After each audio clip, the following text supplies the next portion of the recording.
Jehovah banking loans பயணங்களில் ஆண்டவராகிய இயேசு கிறிஸ்துவனுடைய 741வது தேவ செய்தி. நியாயாதிபதிகள் புஸ்தகத்தில் ஒரு அதிசயம். நியாயாதிபதிகள் புஸ்தகம் 7வது அதிகாரம் 13வது வசனத்திலே ஒரு வார்கோதுமை அப்பம் உருண்டு வந்து ஒரு பெரிய ஒரு கூடாரத்தை கவிழ்த்து போட்டது. ஒரு அப்பம்னா ஒரு தோசை அளவில் இருக்கக்கூடிய ஒரு பொருள் உருண்டு வந்து ஒரு பெரிய ஒரு கூடாரத்தை எப்படி கவிழ்த்து போட முடியும்? வாய்ப்பு இருக்குதா? முடியாது. ஆனா இது எல்லாம் தேவனால் கூடும். ஏன்னா ஒரு ஞானிகளை வெட்கப்படுத்தும்படியாக தேவன் பைத்தியங்களை தெரிந்து கொண்டிருக்கிறார். ஒரு பலமுள்ளவர்களை வெட்கப்படுத்தும்படியாய் தேவன் பலவீனமா இருக்கிறவர்களை தெரிந்து கொண்டிருக்கிறார். இயேசு கிறிஸ்துவினுடைய ஊழியத்திற்கு மிகப்பெரிய ஞானிகள் தான் தேவையா இருந்திருக்கணும். ஆனா தேவன் மீன் பிடிக்கக்கூடியவர்களை தெரிந்து கொண்டு அவர்களை மிகப்பெரிய ஒரு சீஷர்களாக இந்த உலகம் முழுவதும் இன்றைக்கு ஆண்டவராகிய இயேசு கிறிஸ்துவை எல்லோரும் தெரிந்திருக்கிறோம் என்று சொன்னால் அந்த 12 பேர்கள் தான் காரணம்.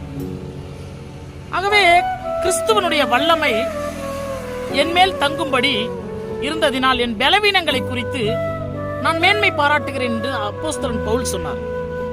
இயேசு கிறிஸ்துவனுடைய மகிமையான காரியம் என் மேல இருக்கிறதுனால என்னுடைய பலவீனம் எல்லாமே எனக்கு மேன்மைன்னு சொல்றாரு. பூமியிலே சாந்த குணமா இருந்த மோசே இந்த உலகத்திலே மிகப்பெரிய பார்வோன் என்ற ஒரு கோபக்காரனை ஜெயிக்கிறதற்காக கர்த்தர் தெரிந்து கொண்டார். வாழ்க்கையிலே இந்த அதிசயங்கள் பார்த்தல, ஒரு வார்கோதுமை அப்பம் உருண்டு வந்து ஒரு பெரிய கூடாரத்தை கவிழ்த்ததுன்னா இஸ்ரவேல் ஜனங்களை ஒரு காலகட்டத்திலே முற்பிதாக்களை கொண்டு கர்த்தர் வழிநடத்தினார்.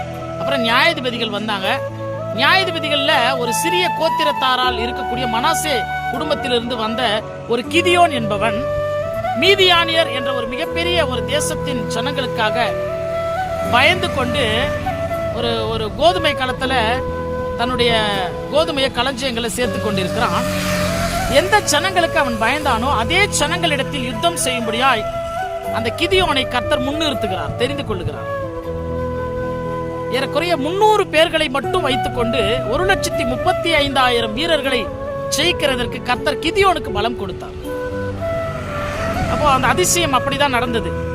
ஒரு வார்கோதுமை அப்பம் என்பது கர்த்தருடைய பிள்ளைகளாகிய நாம் சின்னவங்க, ஒரு பெரிய ஞானிகள் கிடையாது, எளியவர்கள், ஒன்றுக்கும் உதவாதவர்கள். ஆனால் மிகப்பெரிய கூடாரங்களை கவிழ்த்து போட்டார்கள் என்று சொன்னால் இந்த உலகத்தில் மிகப்பெரிய காரியங்களையும் அதிசயங்களையும் நம்மை கொண்டு செய்வார். 12 பேரை வச்சு உலகம் முழுவதும் சுவிசேஷமாச்சா?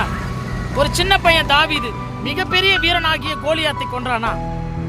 பலவீனமாய் கண்ணில் அருவி ஊத்தி கொண்டிருக்கக்கூடிய ஒரு கஷ்டமான ஒரு நோயில் இருந்த அப்போஸ்தலன் பவுல் 13 புஸ்தகங்களை பைபிளில் எழுதும்படியாய் செய்தாரா?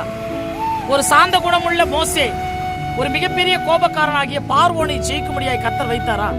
இதான் இந்த உலகத்தில் கர்த்தர் நினைத்தால் எதையும் செய்ய முடியும். நம் பலவீனங்களை குறித்து நீங்கள் பயப்படாதீர்கள். நம்மை பலப்படுத்தும்படியாய் கர்த்தர் நம்மோடு கூட இருக்கிறார். கர்த்தர் அனைவரையும் ஆசீர்வதிக்கும்படியாக அடுத்த தேவ செய்திகளோடு நான் உங்கள் கிறிஸ்துவுக்குள் சகரியா.